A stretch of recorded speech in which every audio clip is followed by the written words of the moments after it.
ಈ ಮೂಡಾ ಹಗರಣ ವಿಚಾರಕ್ಕೆ ಸಂಬಂಧಪಟ್ಟಂತೆ ಮುಖ್ಯಮಂತ್ರಿಗಳ ವಿರುದ್ಧವಾಗಿ ಪ್ರಾಸಿಕ್ಯೂಷನ್ಗೆ ಅನುಮತಿಯನ್ನ ನೀಡಲಿಕ್ಕೆ ರಾಜ್ಯಪಾಲರು ಮುಂದಾಗ್ತಾರೆ ಅನ್ನೋ ಸುದ್ದಿಯನ್ನ ಮೊಟ್ಟ ಮೊದಲು ಬ್ರೇಕ್ ಮಾಡಿದ ರಿಪಬ್ಲಿಕ್ ಕನ್ನಡ. ಇನ್ಫ್ಯಾಕ್ಟ್ ಜುಲೈ ತಿಂಗಳ 22ನೇ ತಾರೀಕು ಮೊದಲ ಈ ಸುದ್ದಿಯ ಬಗ್ಗೆ ಬ್ರೇಕಿಂಗ್ ಪ್ರಕಟವಾಗಿದೆ ರಿಪಬ್ಲಿಕ್ ಕನ್ನಡದಲ್ಲಿ. ಈಗ ನಿನ್ನೆ ನಾವು ಪ್ರಸಾರ ಮಾಡಿದ್ದ ಸುದ್ದಿ ನಿಜ ಆಗಿದೆ. ರಾಜ್ಯಪಾಲರ ವಿರುದ್ಧ ಪ್ರಾಸಿಕ್ಯೂಷನ್ಗೆ ರಾಜ್ಯಪಾಲರು ಮುಖ್ಯಮಂತ್ರಿಗಳ ವಿರುದ್ಧ ಪ್ರಾಸಿಕ್ಯೂಷನ್ಗೆ ಅನುಮತಿ ನೀಡಿದ್ರ ವಿರುದ್ಧವಾಗಿ ಇದೀಗ ಲೀಗಲ್ ಲಡಾಯಿ ಶುರುವಾಗಿದೆ. ಗವರ್ನರ್ ವಿರುದ್ಧ ಕಾಂಗ್ರೆಸ್ ಇದೀಗ ಲೀಗಲ್ ಫೈಟ್ಗೆ ಮುಂದಾಗ್ತಾ ಇದೆ. ಈ ವಿಚಾರಕ್ಕೆ ಅಖಾಡಕ್ಕೆ ಕಾಂಗ್ರೆಸ್ನ ಹೈಕಮಾಂಡ್ ಲೀಗಲ್ ಟೀಮ್ ಎಂಟ್ರಿ ಕೊಟ್ಟಿದೆ. ಕೋರ್ಟ್ ಕಟಕಟೆಯಲ್ಲಿ ಮತ್ತೊಂದು ಕದನ ಅಲ್ಲಿಗೆ ಫಿಕ್ಸ್. ನಾಳೆಯಿಂದಲೇ ಶುರುವಾಗುತ್ತಾ ಕಾನೂನಾತ್ಮಕ ಸಮರ ಅನ್ನೋ ಅನುಮಾನವೂ ಇದೆ. ಇದರಲ್ಲೂ ಪ್ರಮುಖವಾಗಿ ಕಾಂಗ್ರೆಸ್ ಹೈಕಮಾಂಡ್ ನಾಯಕರ ಜೊತೆಯಲ್ಲೇ ಗುರುತಿಸಿಕೊಂಡಿರುವ ಹಾಗೆ ಕಾಂಗ್ರೆಸ್ನ ಅನೇಕ ಹೈ ಪ್ರೊಫೈಲ್ ಕೇಸ್ಗಳನ್ನು ಹ್ಯಾಂಡಲ್ ಮಾಡಿರುವ ಕಪಿಲ್ ಸಿಬಲ್, ಅಭಿಷೇಕ್ ಮನು ಸಿಂಘ್ವಿ ಇತ್ಯಾದಿ ಹಿರಿಯ ವಕೀಲರ ತಂಡವೇ ರಾಜ್ಯಕ್ಕೆ ಪ್ರವೇಶವನ್ನ ಮಾಡ್ತಾ ಇದೆ. ಮುಖ್ಯಮಂತ್ರಿ ಸಿದ್ದರಾಮಯ್ಯನವರ ಪರವಾಗಿ ಕಾನೂನಾತ್ಮಕ ಸಮರವನ್ನ ಮುಂದುವರಿಸಲಿಕ್ಕೆ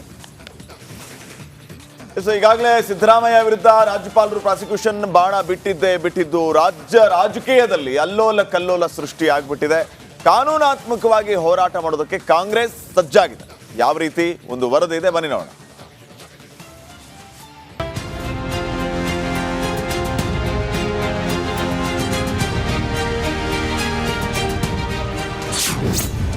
ಸಿದ್ದರಾಮಯ್ಯಗೆ ಪ್ರಾಸಿಕ್ಯೂಷನ್ ಕುಣಿಕೆ, ಅಖಾಡಕ್ಕೆ ಕಾಂಗ್ರೆಸ್ ಹೈ ಲೀಗಲ್ ಟೀಮ್. ರಾಜ್ಯ ರಾಜಕೀಯದಲ್ಲಿ ಸರ್ಕಾರ ವರ್ಸಸ್ ರಾಜಭವನ ಜಟಾಪಟಿ ಜೋರಾಗಿದೆ. ಸಿದ್ದರಾಮಯ್ಯ ವಿರುದ್ಧ ಪ್ರಾಸಿಕ್ಯೂಷನ್ಗೆ ಅನುಮತಿ ಕೊಟ್ಟಿದ್ದೇ ತಡ ಕಾಂಗ್ರೆಸ್ ಪಾಳೆಯದಲ್ಲಿ ಭಾರಿ ಬೆಳವಣಿಗೆ ಆಗ್ತಿದೆ. ಈ ಕೇಸ್ ವಿಚಾರವಾಗಿ ಯಾವ ರೀತಿ ಹೋರಾಡಬೇಕೆಂಬ ಲೆಕ್ಕಾಚಾರ ನಡೀತಾ ಇದೆ. ಈ ಮಧ್ಯೆ ಸಿಎಂ ಸಿದ್ದರಾಮಯ್ಯಗೆ ಹೈಕಮಾಂಡ್ ಅಭಯ ನೀಡಿದೆ. ಸಿದ್ದರಾಮಯ್ಯ ಬೆನ್ನಿಗೆ ಇಡೀ ಕ್ಯಾಬಿನೆಟ್ ನಿಂತಿದ್ದು ಹೈಕಮಾಂಡ್ ಕೂಡ ಅಭಯ ನೀಡಿದೆ. ಹೀಗಾಗಿ ಮುಂದಿನ ಹೋರಾಟಕ್ಕೆ ಸಿಎಂ ತಯಾರಿ ನಡೆಸಿದ್ದಾರೆ. ಬ್ಯಾಕ್ ಟು ಬ್ಯಾಕ್ ಮೀಟಿಂಗ್ ಮಾಡಿ ಸಲಹೆ ಪಡೆದಿದ್ದಾರೆ. ಅಲ್ಲದೆ ಸಮಾಲೋಚನೆ ನಡೆಸಿ ಮುಂದಿನ ಹೆಜ್ಜೆಯ ಕುರಿತು ಪ್ಲಾನ್ ಮಾಡಿದ್ದಾರೆ. ಈ ಮಧ್ಯೆ ಕಾನೂನು ಹೋರಾಟಕ್ಕೆ ಕಾಂಗ್ರೆಸ್ ರಣತಂತ್ರ ರೂಪಿಸಿದೆ. ಹಿರಿಯ ವಕೀಲರ ಜೊತೆ ನಿರಂತರ ಸಮಾಲೋಚನೆ ನಡೆಸಲಾಗುತ್ತಿದ್ದು ಯಾವೆಲ್ಲ ಕ್ರಮ ಕೈಗೊಳ್ಳಬೇಕೆಂದು ಚರ್ಚೆ ನಡೆಸುತ್ತಿದ್ದಾರೆ. ಇನ್ನು ಕಾಂಗ್ರೆಸ್ ನಾಯಕರು ಹಾಗೂ ಹಿರಿಯ ವಕೀಲರು ಬೆಂಗಳೂರಿಗೆ ಎಂಟ್ರಿ ಕೊಡ್ತಿದ್ದು ಸಿದ್ದರಾಮಯ್ಯರಿಗೆ ಸಲಹೆಗಳನ್ನು ನೀಡುತ್ತಾ ಹೋರಾಟಕ್ಕೆ ಶಕ್ತಿ ತುಂಬಲಿದ್ದಾರೆ. ಬೆಂಗಳೂರಿಗೆ ಕಪಿಲ್ ಸಿಬಲ್ ಸಿಂಘ್ವಿ ಟೀ. ರಾಜ್ಯಪಾಲರ ಆದೇಶವನ್ನು ಹೈಕೋರ್ಟ್ ಅಥವಾ ಸುಪ್ರೀಂ ಕೋರ್ಟ್ನಲ್ಲಿ ಮಾತ್ರ ಪ್ರಶ್ನೆ ಮಾಡಬಹುದು. ಆದ್ದರಿಂದ ಹೈಕೋರ್ಟ್ಗೆ ಅರ್ಜಿ ಸಲ್ಲಿಸುವ ಸಾಧ್ಯತೆ ಇದೆ. ಸುಪ್ರೀಂ ಕೋರ್ಟ್ ವಕೀಲರಾದ ಅಭಿಷೇಕ್ ಮನು ಸಿಂಘ್ವಿ, ಕಪಿಲ್ ಸಿಬಲ್ ಬೆಂಗಳೂರಿಗೆ ಆಗಮಿಸುತ್ತಿದ್ದಾರೆ. ಇಬ್ಬರು ಬೆಂಗಳೂರಿಗೆ ಬಂದ ಬಳಿಕ ಮುಂದಿನ ಕಾನೂನು ಹೋರಾಟದ ಕುರಿತು ಚರ್ಚೆ ನಡೆಸಿ ತೀರ್ಮಾನ ಕೈಗೊಳ್ಳಲಾಗುತ್ತದೆ. ಕಾನೂನು ಹೋರಾಟದ ಬಗ್ಗೆ ಸಿಎಂ ಜೊತೆ ಚರ್ಚೆ ನಡೆಸಿ ಹೋರಾಟ ನಡೆಸಲಿದ್ದಾರೆ. ಸಿದ್ದರಾಮಯ್ಯರ ಹೋರಾಟ ಯಾವ ರೀತಿ ಇರುತ್ತೆ, ಯಾವ ನಿರ್ಧಾರ ಕೈಗೊಳ್ಳುತ್ತಾರೆ ಕಾದು ನೋಡಬೇಕು.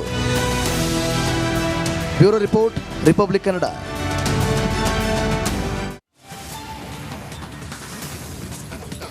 ಈ ಪ್ರಾಸಿಕ್ಯೂಷನ್ಗೆ ಅನುಮತಿಯನ್ನ ನೀಡೋದು ಒಂದು ರೀತಿಯಲ್ಲಿ ಎಕ್ಸ್ಪೆಕ್ಟೆಡ್ ಮೂವೇ ಆಗಿತ್ತು.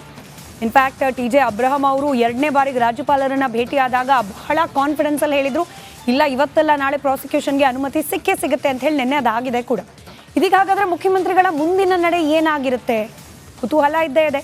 ಗವರ್ನರ್ ಹಾಗೂ ಕೇಂದ್ರದ ವಿರುದ್ಧ ಕಾಂಗ್ರೆಸ್ ಬೆಂಕಿ ಚೆಂಡನ್ನೇ ಉಗುಳ್ತಾ ಇದೆ. ಈ ಮಧ್ಯೆ ಮುಖ್ಯಮಂತ್ರಿ ಮುಂದಿನ ನಡೆ ಭಾರಿ ಕುತೂಹಲಕ್ಕೆ ಕಾರಣವಾಗಿದೆ. ಏನಾಗಿರಬಹುದು ಮುಂದಿನ ನಡೆ, ಈ ಬಗ್ಗೆ ಒಂದು ಡೀಟೇಲ್ ರಿಪೋರ್ಟ್ ಇದೆ, ಗಮನಿಸಿ.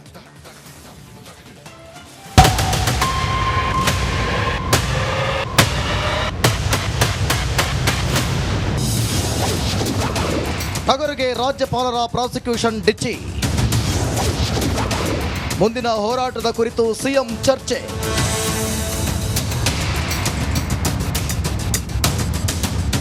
ಸಿದ್ದರಾಮಯ್ಯ ಸಿಎಂ ಕುರ್ಚಿ ಸೇಫ್ ಆಯಿತು. ಮೂಡಾ ಕೇಸ್ ಬಗ್ಗೆ ಏನೂ ಅಪ್ಡೇಟ್ ಇಲ್ಲ ಎನ್ನುವಷ್ಟರಲ್ಲಿ ರಾಜ್ಯಪಾಲರು ಪ್ರಾಸಿಕ್ಯೂಷನ್ ಬಾಂಬ್ ಸಿಡಿಸಿದ್ರು. ಇದಾದ ಬೆನ್ನಲ್ಲೇ ಮುಂದಿನ ಹೋರಾಟದ ಬಗ್ಗೆ ಸಿದ್ದರಾಮಯ್ಯ ಮ್ಯಾರಥಾನ್ ಮೀಟಿಂಗ್ ನಡೆಸುತ್ತಲೇ ಇದ್ದು ಹೈಕಮಾಂಡ್ ಸಾಥ್ ನೀಡಿದೆ. ಕಾನೂನು ಹೋರಾಟಕ್ಕೆ ಕೈ ಸಜ್ಜು. ರಾಜ್ಯಪಾಲರು ಪ್ರಾಸಿಕ್ಯೂಷನ್ಗೆ ಅನುಮತಿ ಕೊಟ್ಟ ನಂತರ ಅರ್ಜಿದಾರರು ಪ್ರಾಸಿಕ್ಯೂಷನ್ ಅನುಮತಿ ಹಿಡಿದುಕೊಂಡು ಸೆಷನ್ಸ್ ಕೋರ್ಟ್ಗೆ ಹೋಗಿ ತನಿಖೆಗೆ ಆದೇಶ ನೀಡುವಂತೆ ಕೋರುತ್ತಾರೆ. ಅರ್ಜಿದಾರರ ಹೇಳಿಕೆ ದಾಖಲಿಸಿಕೊಂಡ ನಂತರ ಕೋರಿಕೆಯನ್ನು ಪುರಸ್ಕರಿಸಬಹುದು, ಇಲ್ಲವೇ ತಿರಸ್ಕರಿಸಬಹುದು. ಪುರಸ್ಕರಿಸಿದರೆ ಪೊಲೀಸರಿಗೆ ಇಲ್ಲವೇ ಲೋಕಾಯುಕ್ತರಿಗೆ ತನಿಖೆಯನ್ನು ಒಪ್ಪಿಸಬಹುದು.